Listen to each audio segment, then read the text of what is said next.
ಲೂಕನ ಸುವಾರ್ತೆ 13ನೇ ಅಧ್ಯಾಯ. ದೇವರ ಸನ್ನಿಧಿಗೆ ಬರುವಾಗ ನಮಗೆ ಆನಂದ ದೊರಕುತ್ತೆ ಎಂದು ಹೇಳಿದ್ದೇನೆ, ಆಶೀರ್ವಾದ ದೊರಕುತ್ತೆ ಎಂದು ಹೇಳಿದ್ದೇನೆ, ಅಭಿವೃದ್ಧಿ ದೊರಕುತ್ತೆ ಎಂದು ಹೇಳಿದ್ದೇನೆ. ನೀವು ಗಮನಿಸಿದ್ದೀರಾ? ಯೇಸುವಿನ ಬಳಿಗೆ ಯಾರು ಬಂದರೂ ಸಹ, ಅವರು ಯಾವುದೇ ರೋಗದಿಂದ ಬಂದರೂ ಸಹ ಯೇಸು ಏನ್ ಮಾಡಿದ್ರು ಹೇಳಿ? ಹೇಳ್ತೇನೆ ಕೇಳಿ. ಅವರನ್ನು ಸ್ವಸ್ಥಪಡಿಸಿದ್ರು, ಇಲ್ಲವೇ ವಾಸಿ ಮಾಡಿದ್ರು.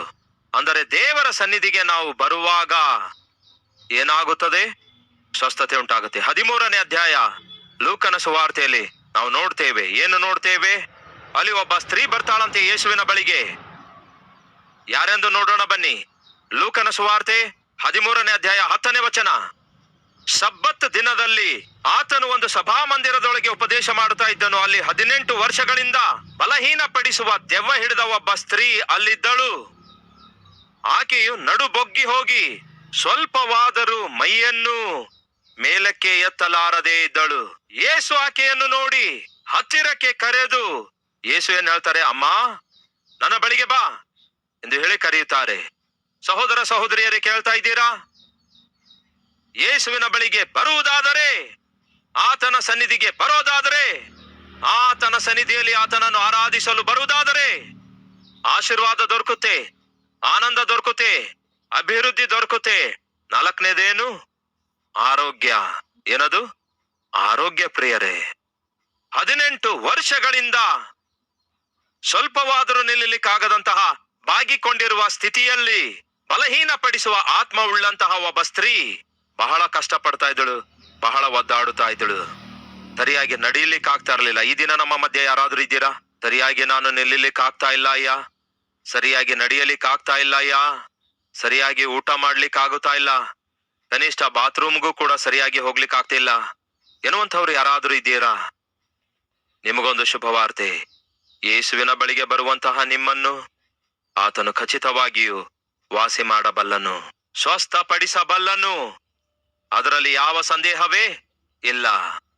18 ವರ್ಷಗಳವರೆಗೂ ಸ್ವಲ್ಪವಾದರೂ ನಿಲ್ಲಲಿಕ್ಕಾಗದೆ ಬಾಗಿಕೊಂಡಿರುವಂತಹ ಒಬ್ಬ ಅಭಾಗ್ಯಳು ಸಭಾ ಮಂದಿರಕ್ಕೆ ಬರುತ್ತಾಳೆ.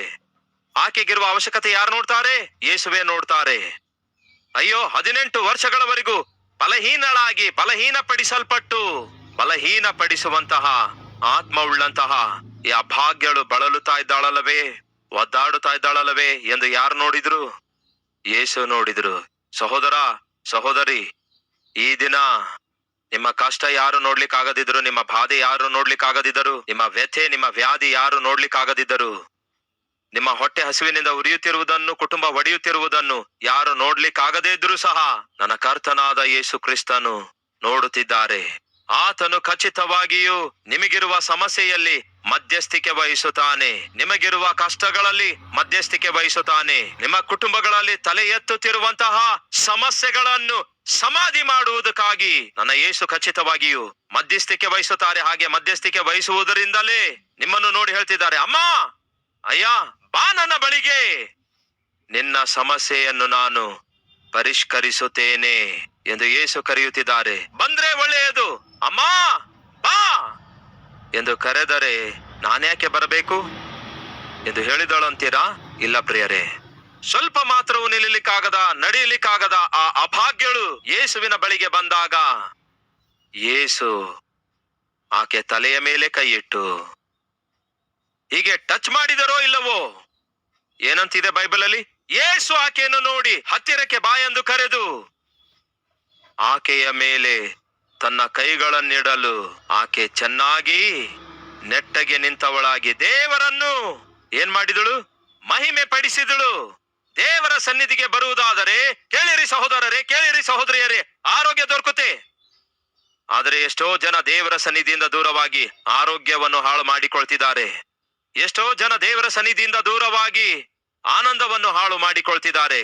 ಎಷ್ಟೋ ಜನ ದೇವರ ಸನ್ನಿಧಿಯಿಂದ ದೂರವಾಗಿ ಅಭಿವೃದ್ಧಿಯನ್ನು ಕಳೆದುಕೊಳ್ಳುತ್ತಿದ್ದಾರೆ. ಎಷ್ಟೋ ಜನ ದೇವರ ಸನ್ನಿಧಿಯಿಂದ ದೂರವಾಗಿ ಆಶೀರ್ವಾದಗಳನ್ನು ಕಳೆದುಕೊಳ್ತಿದ್ದಾರೆ, ಹಾಳು ಮಾಡಿಕೊಳ್ತಿದ್ದಾರೆ. ಕೇಳಿ ಕ್ರೈಸ್ತಿಯ ಸಮಾಜವೇ, ನೀವು ದೇವರ ಮಗುವಾಗಿರೋದಾದ್ರೆ ದೇವರನ್ನು ಆರಾಧಿಸುವುದಕ್ಕಾಗಿ ದೇವರ ಸನ್ನಿಧಿಗೆ ಬನ್ನಿರಿ. ನೀವು ದೇವರ ಸನ್ನಿಧಿಗೆ ದೇವರನ್ನು ಆರಾಧಿಸಲು ಬರುವುದಾದರೆ ಮೊದಲು ನಿಮಗೆ ದೇವರು ಅನುಗ್ರಹಿಸುವಂತದ್ದು ಏನು ಗೊತ್ತಾ? ಆಶೀರ್ವಾದ. ಎರಡನೇದಾಗಿ ದೇವರು ನಿಮಗೆ ಅನುಗ್ರಹಿಸುವುದೇನು ಗೊತ್ತಾ? ಆನಂದ. ಮೂರನೇದಾಗಿ ದೇವರು ನಿಮಗೆ ಅನುಗ್ರಹಿಸುವುದೇನು ಗೊತ್ತಾ? ಅಭಿವೃದ್ಧಿ. ನಾಲ್ಕನೇದಾಗಿ ದೇವರು ನಿಮಗೆ ಅನುಗ್ರಹಿಸುವಂತದ್ದು ಏನು ಗೊತ್ತಾ? ಹೇಳ್ರಿ, ಆರೋಗ್ಯ. ಒಂದು ದಿನ ನಮ್ಮ ಸಭೆಗೆ ಒಂದು ಆಂಬ್ಯುಲೆನ್ಸ್ ಬಂತು. ಡಾಕ್ಟರ್ಸ್ ಹೇಳ್ಬಿಟ್ಟಿದ್ರಂತೆ, ಆಕ್ಸಿಜನ್ ಹಚ್ಚಿದೆವು, ವೆಂಟಿಲೇಟರ್ ಮೇಲಿದ್ದಾನೆ, ಒಂದು ವೇಳೆ ಆ ಪೈಪ್ ಕಿತ್ ಹಾಕಿದ್ರೆ ಸತ್ತು ಹೋಗ್ತಾನೆ. ಮನೆವರೆಗೂ ಆಕ್ಸಿಜನ್ ಮೇಲೆಯೇ ತೆಗೆದುಕೊಂಡು ಹೋಗಿ ಮನೆಗೆ ಹೋದ ನಂತರ ನಮ್ಮ ನರ್ಸ್ ಆಗಲಿ ಕಂಪೌಂಡರ್ ಆಗಲಿ ಆ ಪೈಪ್ ಕಿತ್ ಹಾಕ್ತಾರೆ, ಪ್ರಾಣ ಹೊರಟು ಹೋಗ್ತದೆ. ಇವರಿಗೆ ಚಿಕಿತ್ಸೆ ಕೊಡೋದು ಉಪಯೋಗವಿಲ್ಲ, ಟ್ರೀಟ್ಮೆಂಟ್ ಮಾಡೋದು ಉಪಯೋಗವಿಲ್ಲ, ತೆಗೆದುಕೊಂಡು ಹೋಗಿ ಎಂದು ಡಾಕ್ಟರ್ ಹೇಳಿದರು. ಆಗ ಅವನ ಮಗನು ಹೆಂಡತಿ ಅವರಿಬ್ಬರಿಗಿರುವ ಒಂದು ಆಸೆ ಏನೆಂದರೆ, ಹೇಗೂ ನನ್ನ ಗಂಡ ಸಾಯಲಿಕ್ಕಿದ್ದಾನೆ, ಹಾಗೆ ಸಾಯುವುದಕ್ಕಿಂತ ಮುಂಚೆ ಒಂದು ಸಾರಿ ದೇವರ ಸನ್ನಿಧಿಗೆ ಕರೆದೊಯ್ಯುವುದಾದರೆ ಏನಾದ್ರೂ ಅದ್ಭುತ ಕಾರ್ಯ ಉಂಟಾಗ್ತದೇನೋ. ಆ ದೇವರ ಸನ್ನಿಧಿಯಲ್ಲಿ ಏನಿದೆ? ಆರೋಗ್ಯವಿದೆ. ಡಾಕ್ಟರ್ಸ್ ಏನ್ ಹೇಳಿದ್ರು? ಮಾಡುವಂಥದ್ದೇನೂ ಇಲ್ಲ, ಆ ವೆಂಟಿಲೇಟರ್ ತೆಗೆದು ಹಾಕೋದಾದ್ರೆ ಅವನು ಸಾಯುತ್ತಾನೆ ಎಂದು ಹೇಳಿ ಅವನನ್ನು ಕಳಿಸಿಕೊಟ್ರು.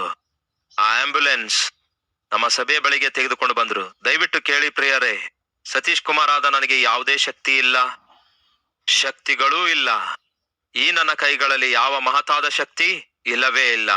ಸತೀಶ್ ಕುಮಾರ್ ಆದ ನಾನು ಒಬ್ಬ ಸಾಮಾನ್ಯನಾದ ದೀನ ಸೇವಕನಾಗಿದ್ದೇನೆ ಎಂಬ ಈ ವಿಷಯವನ್ನು ಪ್ರತಿಯೊಬ್ಬರು ನೆನಪಲ್ಲಿಟ್ಟುಕೊಳ್ಳಬೇಕೆಂದು ಕೋರುತ್ತೇನೆ. ಶಕ್ತಿ ಏನಾದರೂ ಇರೋದಾದರೆ, ಆಶ್ಚರ್ಯ ಕರ್ತನು ಯಾರಾದರೂ ಇರೋದಾದರೆ, ನನಗ್ ತಿಳಿದಿರೋ ಪ್ರಕಾರ ನನ್ನ ಕರ್ತನಾದ ಯೇಸು ಆಗಿದ್ದಾರೆ. ಆ ದಿನ ಆ ವ್ಯಕ್ತಿಯನ್ನು ಆಂಬ್ಯುಲೆನ್ಸ್ ಅಲ್ಲಿ ತೆಗೆದುಕೊಂಡು ಬಂದ್ರು. ಹೆಂಡತಿ ಮಗನಿಗೆ ಇರುವ ಆಸೆ ಏನೆಂದ್ರೆ, ಒಂದು ಸಾರಿ ಪ್ರಾರ್ಥನೆ ಮಾಡಿಸಿಕೊಂಡು ನಾವು ಹೊರಟು ಹೋಗ್ತೇವೆ ಎಂದು ಹೇಳಿದಾಗ ನನ್ನ ಜೀವಿತದಲ್ಲಿಯೇ ಫಸ್ಟ್ ಟೈಮ್ ಪ್ರಾರ್ಥಿಸಲು ನಾನು ಭಯಪಟ್ಟಿದ್ದು. ಎದಕ್ಕಾಗಿ? ಅವ್ರು ನನಗೆ ಆಲ್ರೆಡಿ ಹೇಳಿದ್ರು ಏನೆಂದು, ಅಯ್ಯ ಯಾವುದೇ ಕ್ಷಣದಲ್ಲಾದ್ರೂ ಸಾಯಬಹುದು, ವೆಂಟಿಲೇಟರ್ ತೆಗೆದು ಹಾಕಿದ್ರೆ ಪ್ರಾಣ ಹೊರಟೋಗುತ್ತೆ, ಆದರೆ ಕೊನೆಯದಾಗಿ ದೇವರ ಸನ್ನಿಧಿಗೆ ಒಂದ್ ಸಾರಿ ತೆಗೆದುಕೊಂಡು ಹೋಗೋಣ ಎಂಬ ಉದ್ದೇಶದಿಂದ ಕರೆತಂದಿದ್ದೇವೆ. ಹಾಗಾಗಿ ಡಾಕ್ಟರ್ಸ್ ಏನ್ ಲಾಭವಿಲ್ಲ, ತೆಗೆದುಕೊಂಡು ಹೋಗ್ರಿ, ಚಿಕಿತ್ಸೆ ಕೊಡಿಸುವ ಉಪಯೋಗವಿಲ್ಲ, ತೆಗೆದುಕೊಂಡು ಹೋಗಿ ಎಂದು ಹೇಳಿದ್ದಾರೆ. ಮನೆಗೆ ತೆಗೆದುಕೊಂಡು ಹೋದ ಮೇಲೆ ವೆಂಟಿಲೇಟರ್ ತೆಗೆದು ಹಾಕಿದ್ರೆ ಪ್ರಾಣ ಹೋಗುತ್ತೆ ಎಂದು ಹೇಳಿದ್ದಾರೆ.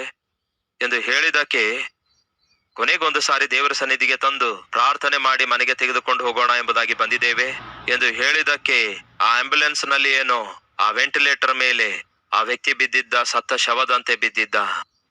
ಆಗ ಪ್ರಾರ್ಥಿಸಿ ಹೇಳಿದೆ, ದೇವರೇ, ಈ ಸ್ತ್ರೀಗೆ ಎಷ್ಟು ನಂಬಿಕೆ ಇದೆ ನೋಡಿರಿ, ಮಗನಿಗೆ ಎಷ್ಟು ನಂಬಿಕೆ ಇದೆ ನೋಡಿರಿ, ನಿಮ್ಮ ಸನ್ನಿಧಿಗೆ ಕರೆತರುವುದಾದ್ರೆ ಈ ವ್ಯಕ್ತಿ ಬದುಕುತ್ತಾನೆ ಎಂಬುದಾಗಿ. ದೇವರೇ, ಅವನ ಹೆಂಡತಿ, ಅವನ ಮಗ, ಡಾಕ್ಟರ್ ಕೂಡ ನಮ್ಮಿಂದ ಕೈಲಾಗಲ್ಲ, ತೆಗೆದುಕೊಂಡು ಹೋಗಿ ಎಂದು ಹೇಳಿದ್ರು ಸಹ ಇವರು ನಂಬುತ್ತಿದ್ದಾರೆ, ನಂಬಿ ನಿಮ್ಮ ಸನ್ನಿಧಿಗೆ ಬಂದಿದ್ದಾರೆ. ಏನಾದರೂ ಕನಿಕರ ನೀನು ತೋರಿಸಲು ಸಾಧ್ಯವಾದರೆ ದಯವಿಟ್ಟು ಕನಿಕರ ತೋರಿಸು ದೇವರೇ ಎಂದು ಪ್ರಾರ್ಥನೆ ಮಾಡಿ ಹಿಂತಿರುಗಿ ಬಂದೆ. ಅದನ್ನು ಬಿಟ್ಟರೆ ಇನ್ನೇನ್ ಮಾಡ್ಲಿಕ್ಕಾಗತ್ತೆ ಹೇಳಿ. ಆಮೇಲೆ ಕೆಲವು ತಿಂಗಳಾದ ನಂತರ ವಿಸಿಟಿಂಗ್ ಅವರ್ಸ್ ನಲ್ಲಿ ಆ ಸ್ತ್ರೀ, ಆಕೆಗಿಂತ ಆಕೆ ಮಗ ಮುಂದೆ ಬಂದ, ಆ ನಂತರ ಆಕೆ ಹಿಂದೆ ಬಂದಳು. ಆ ದಿನದ ಸಿಚುವೇಶನ್ ಎಂತಹ ಸಿಚುವೇಶನ್ ಆಗಿತ್ತು ಎಂದು ಹೇಳಿದೆನಲ್ಲವೇ. ಆಕೆಯ ಮಗನನ್ನು ನೋಡಿದೆ ಮತ್ತು ಆ ಸ್ತ್ರೀಗೂ ನೋಡಿದೆ. ಗಂಡ ಕಣ್ಮುಂದೆಯೇ ಕಣ್ಮುಚ್ಚಲಿಕ್ಕಿದ್ದ, ತಂದೆ ಕಣ್ಮುಂದೆಯೇ ಸಾಯುವಂತವನಾಗಿದ್ದ. ದುಃಖದಲ್ಲಿದ್ದ ತಾಯಿ ಮಗ ಇಬ್ಬರನ್ನು ನೋಡಿರೋದ್ರಿಂದ ಅವರಿಬ್ಬರ ಮುಖಗಳು ನನ್ನ ಜ್ಞಾಪಕದಲ್ಲಿ ಉಳ್ಕೊಂಡವು. ಆ ಹುಡುಗ ಬರ್ತಾ ಇದ್ದ, ವಿಸಿಟಿಂಗ್ ಅವರ್ಸ್ ಅಲ್ಲಿ ಬರುವುದನ್ನು ನೋಡಿದೆ. ಹಿಂದೆ ನೋಡಿದಾಗ ಆ ಹುಡುಗನ ತಾಯಿ ಕೂಡ ಬರ್ತಿದ್ದಳು. ಅವರಿಬ್ರೇ ಬಂದ್ರು. ಕೇಳಲಿಕ್ಕಾಗತ್ತಾ? ಏನ್ ಕೇಳಲಿಕ್ಕಾಗತ್ತೆ ಹೇಳಿ? ಅವರಿಬ್ರೇ ಬಂದಿದ್ರು ಪ್ರಿಯರೇ. ಅಂದ್ರೆ ಅರ್ಥವೇನು? ಏನ್ ಮಾತಾಡಬೇಕೆಂದು ಅರ್ಥ ಆಗ್ಲಿಲ್ಲ. ಆ ದಿನ ಅವರು ಆಸೆಯಿಂದ ದೇವರ ಸನ್ನಿಧಿಗೆ ಸಾಯ್ತಾ ಇರುವ ವ್ಯಕ್ತಿಯನ್ನು ಕರೆತಂದಿದ್ರು. ಆ ನಂತರ ಕೆಲವು ತಿಂಗಳಾದ್ಮೇಲೆ ತಾಯಿ ಮಗ ಇಬ್ರೇ ಪ್ರಾರ್ಥನೆ ಮಾಡಿಸಿಕೊಳ್ಳಲು ಬಂದ್ರು. ಅದನ್ನು ನೋಡಿದಾಗ ಏನಾದ್ರೂ ಕೇಳಬೇಕಲ್ಲವೇ? ಕೊನೆಗೆ ಧೈರ್ಯ ತಂದುಕೊಂಡು ಈ ಮಾತು ಕೇಳದೆ, ನಿಮ್ಮ ಅಪ್ಪ ಹೇಗಿದ್ದಾರೆ, ನಿಮ್ಮ ಅಪ್ಪ ಹೇಗಿದ್ದಾರೆ ಎಂದು ಕೇಳದೆ. ಆಗ ಹುಡುಗ ಹೇಳ್ತಾನೆ, ಅಯ್ಯ ಹಿಂದೆ ಬರ್ತಿದ್ದಾರೆ ಎಂಬುದಾಗಿ ಹೇಳ್ದ ಪ್ರಿಯರೇ. ಏನಂದೆ? ಅದೇ ನನ್ನ ತಂದೆ ಹಿಂದೆ ಬರ್ತಿದ್ದಾರೆ ಅಂದ. ಬಾಗಿಲ ಹತ್ರ ಇದ್ದಾರೆ, ಬರ್ತಿದ್ದಾರೆ. ಆ ಹುಡುಗನ ತಂದೆ ನಡೆದುಕೊಂಡು ಮುಂದೆ ಬಂದ ಪ್ರಿಯರೇ. ನನ್ನ ದೇವರ ಸನ್ನಿಧಿಯಲ್ಲಿ ಏನಿದೆ ಹೇಳ್ರಿ, ಗಟ್ಟಿಯಾಗಿ ಹೇಳಿ. ಆರೋಗ್ಯ. ಕೇಳಿ ಪ್ರಿಯ ಸಹೋದರ ಸಹೋದರಿಯರೇ, ಅದು ಸತೀಶ್ ಕುಮಾರಿಂದ ಸಾಧ್ಯ ಆಗ್ಲಿಲ್ಲ ಪ್ರಿಯರೇ. ಅದು ಕೇವಲ ಆ ತಾಯಿ ಆ ಮಗನ ನಂಬಿಕೆಯಿಂದಲೇ ಸಾಧ್ಯವಾಯಿತು. ಯೇಸುವಿನ ಉಡಿ ವಸ್ತ್ರ ಮುಟ್ಟಿರುವಂತಹ ಆ ರಕ್ತ ಕುಸುಮ ರೋಗವುಳ್ಳ ಸ್ತ್ರೀ ಆರೋಗ್ಯ ಹೊಂದಿಕೊಂಡಾಗ, ಅಮ್ಮ ನಿನ್ನ ನಂಬಿಕೆಯೇ ನಿನ್ನನ್ನು ಸ್ವಸ್ಥಪಡಿಸಿದೆ ಎಂದು ಯೇಸು ಹೇಳಿದ್ರೆ ಹೊರತು, ನೋಡಿದ್ರಾ ನನ್ನ ಪಾವರ್ ಎಂತದೆಂದು ಎಂದು ಹೇಳಲಿಲ್ಲ. ಈ ದಿನಗಳಲ್ಲಿರುವ ಕೆಲವೊಂದು ಜನ ಸೇವಕರು ನನ್ನ ಯೇಸು ತನ್ನ ಸೇವೆಯ ಜೀವಿತದಲ್ಲಿ ಎಷ್ಟೋ ಅದ್ಭುತಗಳನ್ನು ಮಾಡಿದ್ದಾರೆ. ಹಾಗೆ ಎಷ್ಟೋ ಅದ್ಭುತ ಮಾಡಿದ್ರು ಸಹ ಏನ್ ಹೇಳ್ತಾರೆ ಗೊತ್ತಾ? ಅಮ್ಮ ನಿನ್ನ ನಂಬಿಕೆ ಬಹಳ ದೊಡ್ಡದು ಅನ್ನುತ್ತಾರೆ. ಅಯ್ಯ ನಿನ್ನ ನಂಬಿಕೆ ಬಹಳ ದೊಡ್ಡದಾಗಿದೆ ಅಂದರೆ ಅರ್ಥವೇನು? ಸತೀಶ್ ಕುಮಾರ್ ಆದ ನನ್ನ ಕೈಯಲ್ಲಿ ಏನೂ ಇಲ್ಲ. ಸತೀಶ್ ಕುಮಾರ್ ಆದ ನಾನು ಮಾಡಿದ ಪ್ರಾರ್ಥನೆಗಿಂತಲೂ ದೇವರ ಮೇಲೆ ನಿಮಗಿರುವಂತಹ ನಂಬಿಕೆಯೇ ನಿಮ್ಮನ್ನು ಉದ್ಧರಿಸುತ್ತೆ. ಅರ್ಥವಾಗುತ್ತಿದೆಯಾ? ದೇವರ ಸನ್ನಿಧಿಗೆ ಆರಾಧಿಸಲು ಬರುವಾಗ ಮೊದಲನೇದಾಗಿ ನಾವು ಹೊಂದಿಕೊಳ್ಳುವಂಥದ್ದೇನಾಗಿದೆ? ಆಶೀರ್ವಾದ. ಎರಡನೇದಾಗಿ ಏನಾಗಿದೆ? ಆನಂದ. ಮೂರನೇದಾಗಿ ಏನು ಹೊಂದಿಕೊಳ್ತೇವೆ? ಅಭಿವೃದ್ಧಿ. ನಾಲ್ಕನೇದಾಗಿ ಏನನ್ನು ಹೊಂದಿಕೊಳ್ತೇವೆ? ಆರೋಗ್ಯ. ಈ ದಿನ ಆರೋಗ್ಯ ನಿಮಗೆ ಬೇಕಾಗಿದೆಯಾ? ನೀವು ನಂಬುವುದಾದರೆ ದೈವಿಕವಾದ ಆರೋಗ್ಯ ಹೊಂದಿಕೊಳ್ಳುವಂತವರಾಗಿರ್ತೀರಿ. ನಿಮ್ಮ ಉದ್ಯೋಗದಲ್ಲಿ ಅಭಿವೃದ್ಧಿ ಕೋರಿಕೊಳ್ತಾ ಇದ್ದೀರಾ? ನಿಮ್ಮ ವ್ಯಾಪಾರದಲ್ಲಿ ಅಭಿವೃದ್ಧಿ ಕೋರಿಕೊಳ್ತಾ ಇದ್ದೀರಾ? ನೀವು ಮಾಡ್ತಿರುವ ಸೇವೆಯಲ್ಲಿ ಅಭಿವೃದ್ಧಿ ಕೋರಿಕೊಳ್ತಾ ಇದ್ದೀರಾ? ನಿಮ್ಮ ಕುಟುಂಬದಲ್ಲಿ ಅಭಿವೃದ್ಧಿ ಕೋರಿಕೊಳ್ತಾ ಇದ್ದೀರಾ? ಹೀಗೆ ಯಾವ ಯಾವ ವಿಷಯದಲ್ಲಿ ನೀವು ಅಭಿವೃದ್ಧಿಯನ್ನು ಕೋರಿಕೊಳ್ತಾ ಇದ್ದೀರೋ, ನನ್ನ ದೇವರ ಸನ್ನಿಧಿಯಲ್ಲಿ ಸಭೆಯಾಗಿ ಸಮೂಹವಾಗಿ ನಾವೆಲ್ಲರೂ ಒಟ್ಟುಗೂಡಿ ಬಂದು ಕರ್ತನನ್ನು ಆರಾಧಿಸುವುದಾದರೆ ಆ ಅಭಿವೃದ್ಧಿಯನ್ನು ದೇವರ ಅನುಗ್ರಹಿಸುತ್ತಾರೆ. ಮತ್ತೊಮ್ಮೆ ಹೇಳ್ತೇನೆ ಕೇಳಿ. ಈ ಕೈ ಒಂದು ವೇಳೆ ಕಟ್ಟಾಗಿದೆ ಅಂದ್ಕೊಳ್ಳಿ, ಪಕ್ಕದಲ್ಲಿ ಬಿದ್ದಿದೆ ಅಂದ್ಕೊಳ್ಳಿ, ಸ್ವಲ್ಪ ಹೊತ್ತಲ್ಲಿ ಏನಾಗುತ್ತೆ ಹೇಳಿ? ಅದರ ರೂಪ ಬದಲಾಗುತ್ತೆ, ಕಪ್ಪಾಗಿ ಬಿಡುತ್ತೆ, ಒಣಗಿ ಹೋಗುತ್ತೆ, ಕೊಳೆತು ಹೋಗುತ್ತೆ, ಕೆಟ್ಟ ವಾಸನೆ ಬರುತ್ತೆ. ಅದೇ ಕೈ ಶರೀರದೊಂದಿಗೆ ಅಂಟಿಕೊಂಡಿರೋದಾದರೆ ಏನಾಗುತ್ತೆ? ಚಿಕ್ಕ ಮಗುವಿಗೆ ನೋಡಿ, ಆ ಮಗು ಇಷ್ಟೇ ಇರುತ್ತೆ. ನಂತರ ತಾಯಿಯ ಹಾಲು ಕುಡಿಯುವಾಗ, ಇಲ್ಲವೇ ತಾಯಿ ಮುದ್ದಾದ ತುತ್ತು ತಿನ್ನಿಸುವಾಗ ಚಿಕ್ಕ ಚಿಕ್ಕ ಕೈಗಳೇ ಸ್ಲೋ ಆಗಿ ಏನಾಗ್ತವೆ? ಬೆಳೆಯುತ್ತಾ ಬರುತ್ತವೆ. ಇಷ್ಟಿದ್ದ ಮಗು ಎಷ್ಟಾಗುತ್ತೆ? ಇಷ್ಟೇ ಎತ್ತರ ಆಗುತ್ತಾ ಬೆಳೆಯುತ್ತಾನೆ. 5.5 ಅಡಿ 6 ಅಡಿ ಅಷ್ಟು ಬೆಳೆಯುತ್ತಾನೆ. ಅರ್ಥ ಆಗ್ತಿದೆಯಾ? ಅದೇ ಕೈಯನ್ನು ಕಡಿದು ಪಕ್ಕಕ್ಕೆ ಎಸೆದ್ರೆ ಏನಾಗುತ್ತೆ? ಆ ಕೈ ಹೇಳಿದೇನಲ್ಲವೇ? ಬತ್ತಿ ಹೋಗುತ್ತೆ, ಕೊಳೆತು ಹೋಗುತ್ತೆ, ಕೆಟ್ಟ ವಾಸನೆ ಬರುತ್ತೆ. ಹೇಳಿ ಕ್ರೈಸ್ತಿಯ ಸಭೆಯೇ, ಸಭೆಯಲ್ಲಿರುವ ಯಾರೊಬ್ಬರು ಕೂಡ ಬೇರ್ಪಟ್ಟು ಬೇರೆಯಾಗಿ ಇರುವ ಪ್ರಯತ್ನ ಮಾಡಬೇಡಿ. ಯಾಕೆಂದರೆ ಹಾಗೆ ಬೇರ್ಪಟ್ಟು ಬೇರೆಯಾಗಿ ಒಬ್ಬಂಟಿಗರಾಗಿರಲು ಪ್ರಯತ್ನಿಸುವುದಾದರೆ ಅಭಿವೃದ್ಧಿಯನ್ನು ಕಳೆದುಕೊಳ್ತೀರಿ, ಆಶೀರ್ವಾದವನ್ನು ಕಳೆದುಕೊಳ್ತೀರಿ, ಆನಂದವನ್ನು ಕಳೆದುಕೊಳ್ಳುತ್ತೀರಿ, ಆರೋಗ್ಯವನ್ನು ಕೂಡ ಕಳೆದುಕೊಳ್ಳುತ್ತೀರಿ, ಕೊನೆಗೆ ಆತ್ಮ ರಕ್ಷಣೆಯನ್ನು ಕೂಡ ಕಳೆದುಕೊಳ್ಳುತ್ತೀರಿ. ಯೇಸುವಿನ ಬಳಿಗೆ ಬಂದ್ರೆ ಏನ್ ದೊರಕುತ್ತೆ? ಆತ್ಮ ರಕ್ಷಣೆ ದೊರಕುತ್ತೆ. ಒಬ್ಬ ದೆವ್ವ ಹಿಡಿದಂಥವನಿದ್ದನು. ಗೆರಾಸೀನ ಸೀಮೆಗೆ ಯೇಸು ಹೋದಾಗ ಯೇಸು ದೋಣಿಯಿಂದ ಕೆಳಗಿಳಿದ್ರೋ ಇಲ್ಲವೋ, ದೆವ್ವ ಹಿಡಿದವನು ಬಂದ. ಎಂಥ ದೆವ್ವ? ದಂಡು ಎಂಬ ದೆವ್ವ ಹಿಡಿದಂಥವನು ಹೇಗೆ ಬಂದನಂತೆ? ಓಡುತ್ತಾ ಓಡುತ್ತಾ ಯೇಸುವಿನ ಬಳಿಗೆ ಬಂದು ಯೇಸುವಿನ ಪಾದಕ್ಕೆ ಸಾಷ್ಟಾಂಗವಾಗಿ ಅಡ್ಡ ಬಿದ್ದ. ಸರ್ವೋನ್ನತನಾದ ದೇವರ ಮಗನೇ ಅಂದಾಗ ಯೇಸು ಏನ್ ಮಾಡಿದ್ರು? ಸಮಾಧಿಗಳಲ್ಲಿ ವಾಸಿಸುತ್ತಿರುವಂತಹ ಅಪವಿತ್ರ ಆತ್ಮ ಹಿಡಿದು ಹಾಳಾಗಿರುವಂತಹ ಪತನವಾಗಿರುವಂತಹ ವ್ಯಕ್ತಿಗೆ ಯೇಸು ಏನ್ ಮಾಡಿದ್ರು? ಬಿಡುಗಡೆ ಮಾಡಿದ್ರು. ಅವನ ಆತ್ಮಕ್ಕೆ ಏನನ್ನು ಕೊಟ್ರು? ರಕ್ಷಣೆಯನ್ನು ದಯಪಾಲಿಸಿದ್ರು. ಯೇಸುವಿನ ಸನ್ನಿಧಿಗೆ ಬರೋದಾದ್ರೆ ಏನ್ ದೊರಕುತ್ತದೆ? ಆತ್ಮ ರಕ್ಷಣೆ. ಅದಕ್ಕಾಗಿಯೇ ಸಹೋದರ ಸಹೋದರಿಯರೇ, ರಕ್ಷಣೆ ಇಲ್ಲದಂತಹ ನಿಮ್ಮ ಗಂಡನನ್ನು ದೇವರ ಸನ್ನಿಧಿಗೆ ಕರೆದೊಯ್ಯಿರಿ. ರಕ್ಷಣೆ ಇಲ್ಲದಂತಹ ನಿಮ್ಮ ಹೆಂಡತಿಯನ್ನು ದೇವರ ಸನ್ನಿಧಿಗೆ ಕರೆದೊಯ್ಯಿರಿ. ರಕ್ಷಣೆ ಇಲ್ಲದಂತಹ ನಿಮ್ಮ ಮಗನನ್ನು ಮಗಳನ್ನು ದೇವರ ಸನ್ನಿಧಿಗೆ ಕರೆದೊಯ್ಯಿರಿ. ಆರೋಗ್ಯ ಇಲ್ಲದವರನ್ನು, ಆನಂದ ಇಲ್ಲದವರನ್ನು, ಆಶೀರ್ವಾದ ಇಲ್ಲದವರನ್ನು, ಅಭಿವೃದ್ಧಿ ಇಲ್ಲದವರನ್ನು, ಆತ್ಮ ರಕ್ಷಣೆ ಇಲ್ಲದವರನ್ನು ದೇವರ ಸನ್ನಿಧಿಗೆ ನಡೆಸುವುದಾದರೆ ನಾನು ಪ್ರಕಟಿಸುವಂತಹ ದೇವರು ಆಶೀರ್ವಾದ ಕೊಡ್ತಾರೆ, ಆನಂದ ಕೊಡ್ತಾರೆ, ಅಭಿವೃದ್ಧಿ ಕೊಡ್ತಾರೆ, ಆರೋಗ್ಯವನ್ನು ಕೊಡ್ತಾರೆ, ಆತ್ಮ ರಕ್ಷಣೆಯನ್ನು ಕೂಡ ಅನುಗ್ರಹಿಸುತ್ತಾರೆ. ಆತನ ಸನ್ನಿಧಿಗೆ ನೀವು ಬರುವುದಾದರೆ, ಮೊದಲನೇದಾಗಿ ದೇವರ ಸನ್ನಿಧಿಗೆ ನಾವು ಹೋಗಿ ಆರಾಧಿಸುವಾಗ ಏನ್ ದೊರಕುತ್ತೆ? ಆಶೀರ್ವಾದ, ಆನಂದ, ಅಭಿವೃದ್ಧಿ, ಆರೋಗ್ಯ ಮತ್ತು ಆತ್ಮ ರಕ್ಷಣೆ ಎಂಬುದನ್ನು ಮರೆಯಬೇಡಿ ಪ್ರಿಯರೇ. ಅದಕ್ಕಾಗಿಯೇ ದೇವರ ಸನ್ನಿಧಿಗೆ ಬರಬೇಕು. ಈಗ ಎರಡನೇದಾಗಿ ದೇವರ ಸನ್ನಿಧಿಗೆ ಬಂದು ಏನ್ ಮಾಡಬೇಕು? ದೇವರನ್ನು ಸ್ತುತಿಸಿದ್ದೇವೆ, ಹಾಡುಗಳಿಂದ ಕೀರ್ತಿಸಿ ಘನಪಡಿಸಿದ್ದೇವೆ, ಕೊಂಡಾಡಿದ್ದೇವೆ. ಆ ನಂತರ ಏನ್ ಮಾಡಬೇಕು?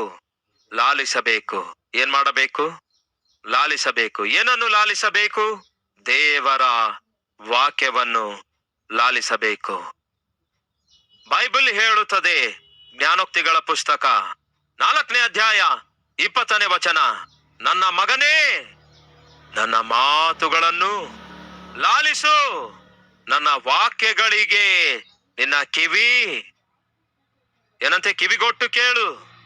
ದೇವರ ಸನ್ನಿಧಿಗೆ ಬರುವಾಗ ಮೊದಲನೇದಾಗಿ ಆರಾಧಿಸಬೇಕು, ಎರಡನೇದಾಗಿ ಆಲಿಸಬೇಕು. ದೇವರ ವಾಕ್ಯ ಪ್ರಕಟಿಸಲ್ಪಡುತ್ತಿರುವಾಗ ಮಧ್ಯದಲ್ಲಿ ಎದ್ದೇಳುವಂತದ್ದಾಗಲಿ, ಆ ಕಡೆ ಈ ಕಡೆ ತಿರುಗಾಡುವುದಾಗಲಿ ಅವಮಾನ. ಈ ವಿಷಯ ಗೊತ್ತಾ ನಿಮಗೆ? ಅದು ಶುಭವಲ್ಲ, ಅಶುಭ. ಅದು ಆಶೀರ್ವಾದವಲ್ಲ. ಕ್ರೈಸ್ತಿಯ ಸಭೆಯೇ ಕೇಳಿರಿ, ದೇವರ ವಾಕ್ಯ ಪ್ರಕಟಿಸಲ್ಪಡುತ್ತಿರುವಾಗ ಈ ಲೋಕದಲ್ಲಿ ಬೇರೆ ಎಲ್ಲಾ ಸಮಯಕ್ಕಿಂತಲೂ ಬಹು ಶ್ರೇಷ್ಠವಾದ ಸಮಯವು ಜೀವಿತಗಳನ್ನು ಮಾರ್ಪಡಿಸುವಂತಹ, ಬದುಕುಗಳನ್ನು ಪರಿಶುದ್ಧಗೊಳಿಸುವಂತಹ ದೇವರ ವಾಕ್ಯವು ಪ್ರಕಟಿಸಲ್ಪಡುತ್ತಿರುವಾಗ ಪ್ರತಿಯೊಬ್ಬರು ಭಕ್ತಿ ಶ್ರದ್ಧೆಯಿಂದ ಆ ವಾಕ್ಯಕ್ಕೆ ಬೆಲೆ ಕೊಡಬೇಕು. ಕಾರಣ, ಆದಿಯಲ್ಲಿ ವಾಕ್ಯವಿತ್ತು, ಆ ವಾಕ್ಯವು ದೇವರ ಬಳಿಯಲ್ಲಿತ್ತು, ಆ ವಾಕ್ಯವೇ ದೇವರಾಗಿತ್ತು, ಆ ವಾಕ್ಯವೆಂಬ ಆತನು ಕೃಪಾ ಸತ್ಯ ಸಂಪೂರ್ಣನಾಗಿ ನಮ್ಮ ಮಧ್ಯ ಸಂಚರಿಸಿದನು. ಆ ವಾಕ್ಯವೇ ಕರ್ತನಾದ ಯೇಸು ಕ್ರಿಸ್ತನಾಗಿದ್ದಾರೆ. ಆ ಯೇಸು ಎಂಬ ವಾಕ್ಯದ ಶಬ್ದ ನಾವು ಕೇಳುತ್ತಿರುವಾಗ ದೇವರು ನಮ್ಮ ಮಧ್ಯದಲ್ಲಿ ಸಂಚರಿಸುತ್ತಿದ್ದಾರೆ ಎಂಬ ಭಯ, ಭಕ್ತಿ ಪ್ರತಿಯೊಬ್ಬರಲ್ಲಿರಬೇಕು. ದೇವರ ಸನ್ನಿಧಿಗೆ ಬರುವಾಗ ಖಚಿತವಾಗಿಯೂ ನಿಮ್ಮ 2 ಕಿವಿಗಳು ಕೂಡ ದೇವರ ವಾಕ್ಯದ ಕಡೆಗೆ ತೀಕ್ಷ್ಣವಾಗಿರಬೇಕು. ದೇವರ ಸನ್ನಿಧಿಗೆ ಬರುವಾಗ ವಾಕ್ಯ ಕೇಳದೆ ತೂಕಡಿಸುವುದಾದರೆ, ವಾಕ್ಯ ಕೇಳಲಾರದೆ ತೂಗಾಡುವುದಾದರೆ ಅದು ಒಳ್ಳೆಯದಲ್ಲ ಪ್ರಿಯರೇ. ಅಪೋಸ್ತಲರ ಕೃತ್ಯಗಳು 20ನೇ ಅಧ್ಯಾಯ 9ನೇ ವಚನ, ಯೂಥೀಕನೆಂಬ ಒಬ್ಬ ಯವನಸ್ಥನು ಕಿಟಕಿಯಲ್ಲಿ ಕೂತುಕೊಂಡು, ಎಲ್ಲಿ ಕೂತ್ಕೊಳ್ಬೇಕು? ವಾಕ್ಯ ಪ್ರಕಟಿಸಲ್ಪಡುತ್ತಿರುವಾಗ ಎಲ್ಲಿ ಕೂತ್ಕೊಳ್ಬೇಕು? ಹೇಗೆ ಕೂತ್ಕೊಳ್ಬೇಕು? ನೆಟ್ಟಗೆ ಕೂತ್ಕೊಳ್ಬೇಕು, ಉತ್ತಮವಾಗಿ ಕೂತ್ಕೊಳ್ಳಬೇಕು. ಕಾಲು ಅಲ್ಲಾಡಿಸುತ್ತಾ, ಕಾಲನ್ನು ಚಾಚಿಕೊಳ್ಳುತ್ತಾ, ಕಾಲು ಯಾರದೋ ತಲೆ ಮೇಲಿಟ್ಟಂತೆ ಎಂದಿಗೂ ಕೂತ್ಕೊಳ್ಬಾರ್ದು. ವಾಕ್ಯ ಪ್ರಕಟಿಸಲ್ಪಡುತ್ತಿರುವಾಗ ಮತ್ತೊಮ್ಮೆ ಕೇಳುತ್ತೇನೆ, ಹೇಗೆ ಕೂತ್ಕೊಳ್ಬೇಕು? ಉತ್ತಮವಾಗಿ ಕೂತ್ಕೊಳ್ಬೇಕು, ಕದಲಲಾರದಂತೆ ಕೂತ್ಕೊಳ್ಬೇಕು. ನೀವು ಕುರ್ಚಿಯ ಮೇಲೆ ಕೂತ್ಕೊಂಡು ಕಾಲು ಈ ರೀತಿಯಾಗಿ ಅಲ್ಲಾಡಿಸಿದಿರಿ ಅಂದ್ಕೊಳ್ಳಿ, ಪಕ್ಕದಲ್ಲಿದ್ದವನು ಕೂಡ ತೂಗಾಡುತ್ತಾನೋ ಇಲ್ಲವೋ ಹೇಳ್ರಿ? ತೂಗಾಡುತ್ತಾನೋ ಇಲ್ಲವೋ? ಆಗ ಅವ್ರು ಏನ್ ಹೇಳ್ತಾರೆ? ಮಗನೇ, ಸ್ವಲ್ಪ ಸರಿಯಾಗಿ ಕೂತ್ಕೋ ಅನ್ನುತ್ತಾರೋ ಇಲ್ಲವೋ? ನೀವು ಸರಿಯಾಗಿ ಕುರ್ಚಿಯ ಮೇಲೆ ಕೂತ್ಕೊಳ್ಳಬೇಕು, ಉತ್ತಮವಾಗಿ ದೇವರ ವಾಕ್ಯವನ್ನು ಕೇಳಬೇಕು.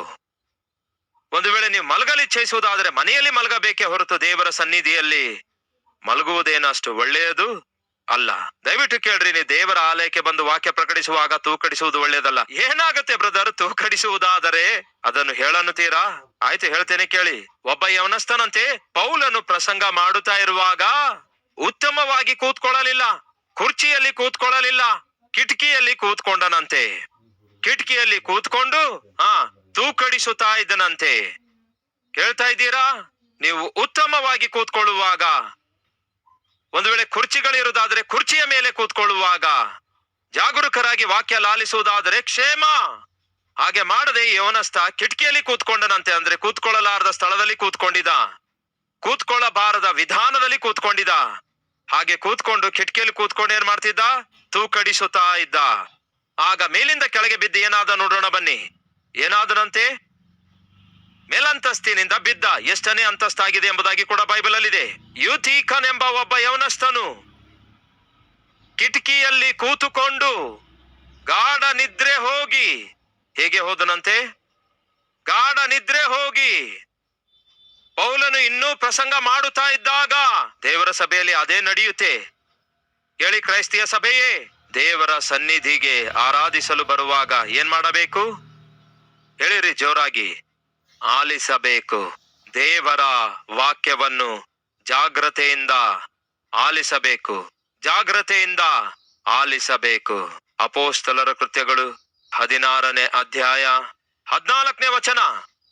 ಆಗ ಲೂದ್ಯಳು ಎಂಬ ಭಕ್ತಿಯುಳ್ಳಂತಹ ಒಬ್ಬ ಸ್ತ್ರೀ ಏನ್ ಮಾಡ್ತಾ ಇದ್ದಳು? ಪೌಲನು ಪ್ರಕಟಿಸುತ್ತಿರುವ ವಾಕ್ಯವನ್ನು ಕೇಳುತ್ತಾ ಇದ್ದಳು. ಅಲ್ಲಿ ಬಹಳಷ್ಟು ಜನ ಸ್ತ್ರೀಯರಿದ್ರು. 13ನೇ ವಚನ. ಸಬ್ಬತ್ ದಿನದಲ್ಲಿ ಊರ ಬಾಗಿಲಿನ ಹೊರಗೆ ಹೋಗಿ ಅಲ್ಲಿ ಕೂಡಿ ಬಂದಿದ್ದ ಸ್ತ್ರೀಯರ ಸಂಗಡ ಕೂತುಕೊಂಡು ಮಾತಾಡಿದೆವು. ಅಲ್ಲಿ ಒಬ್ಬರಲ್ಲ, ಬಹಳಷ್ಟು ಜನ ಸ್ತ್ರೀಯರಿದ್ದರು. ಆ ಸ್ತ್ರೀಯರೊಂದಿಗೆ ಪೌಲನು ವಾಕ್ಯವನ್ನು ವಿವರವಾಗಿ ಪ್ರಕಟಿಸುತ್ತಾ ಇರುವಾಗ ಲೂದ್ಯಳು ಎಂಬ ಒಬ್ಬ ಸ್ತ್ರೀ ಕೇಳುತ್ತಾ ಇದ್ದಳು. ಆಕೆ ಧೂಮ್ರವರ್ಣದ ವಸ್ತ್ರಗಳನ್ನು ಮಾರುವವಳು, ಥೋತೈರೆ ಎಂಬ ಊರಿನವಳು. ಕರ್ತನು ಆಕೆಯ ಹೃದಯವನ್ನು ತೆರೆದದರಿಂದ ಪೌಲನು ಹೇಳಿದ ಮಾತುಗಳಲ್ಲಿ ಆಕೆ ಏನಂತೆ? ಪೌಲನು ಹೇಳಿದ ಮಾತುಗಳಿಗೆ ಲಕ್ಷ್ಯ ಕೊಟ್ಟಳು. ಮೊದಲನೇದಾಗಿ ಕೇಳಿದಳು.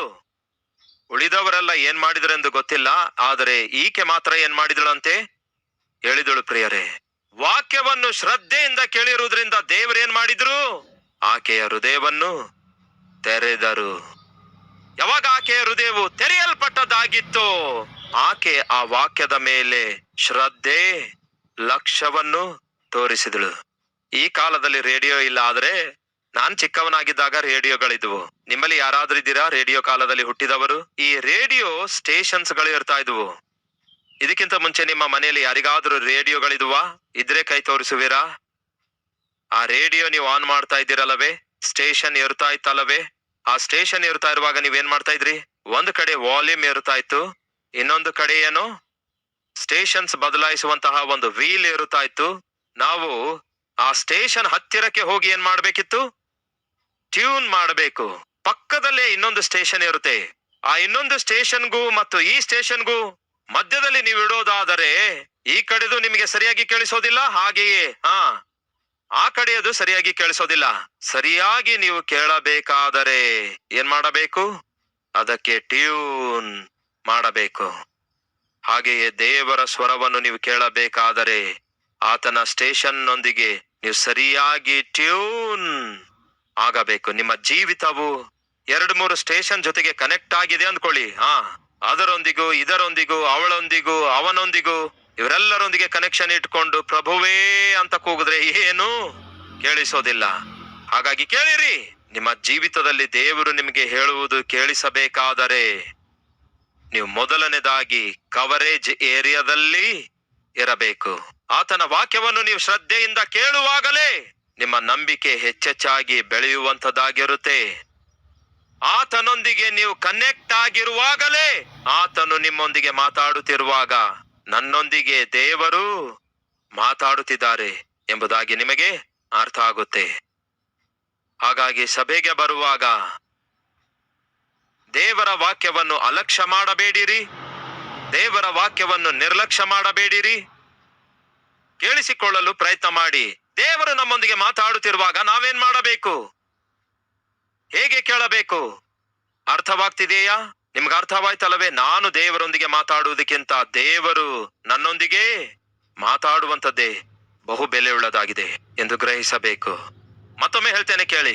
ಈ ದಿನ ಸತೀಶ್ ಕುಮಾರ್ ಆದ ನಾನು ಏನಾಗಿದ್ದೇನೋ, ಸತೀಶ್ ಕುಮಾರ್ ಆದ ನಾನು ಮಾಡುವ ಸೇವೆ ಹೇಗಿದೆಯೋ ಅದೆಲ್ಲದಕ್ಕೆ ಕಾರಣ ಹೇಳನ್ನುತ್ತೀರಾ? ನಾನು ದೇವರೊಂದಿಗೆ ಮಾತಾಡುವುದರಿಂದ ಅಲ್ಲ ಪ್ರಿಯರೇ, ದೇವರು ನನ್ನೊಂದಿಗೆ ಮಾತಾಡುವುದೇ ಕಾರಣವಾಗಿದೆ. ಅದಕ್ಕಾಗಿಯೇ ಹೇಳ್ತಿದ್ದೇನೆ, ದೇವರು ಮಾತಾಡುತ್ತಿರುವಾಗ ಕೇಳುವಂತಹ ಕಿವಿಗಳು, ಗ್ರಹಿಸಿಕೊಳ್ಳುವಂತಹ ಹೃದಯವು ನಿಮಗೆ ಅತ್ಯವಶ್ಯಕವಾಗಿವೆ. ಅದೇ ನಿಮ್ಮ ಜೀವಿತದಲ್ಲಿ ಆಶೀರ್ವಾದಕರವಾಗಿರುತ್ತೆ ಎಂಬ ವಾಸ್ತವವನ್ನು ಮರೆಯಬೇಡಿರಿ ಎಂದು ಕರ್ತನ ನಾಮದಲ್ಲಿ ಮನವಿ ಮಾಡಿಕೊಳ್ಳುತ್ತೇನೆ.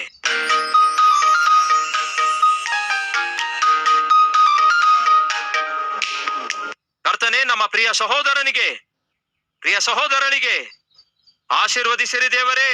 ವೃತ್ತಿಯಲ್ಲಿ ಆಶೀರ್ವದಿಸಿರಿ, ವ್ಯವಸಾಯದಲ್ಲಿ ಆಶೀರ್ವದಿಸಿರಿ, ಉದ್ಯೋಗದಲ್ಲಿ ಆಶೀರ್ವದಿಸಿರಿ, ಓದುವುದರಲ್ಲಿ ಆಶೀರ್ವದಿಸಿರಿ, ಕುಟುಂಬದಲ್ಲಿ ಆಶೀರ್ವದಿಸಿರಿ ದೇವರೇ.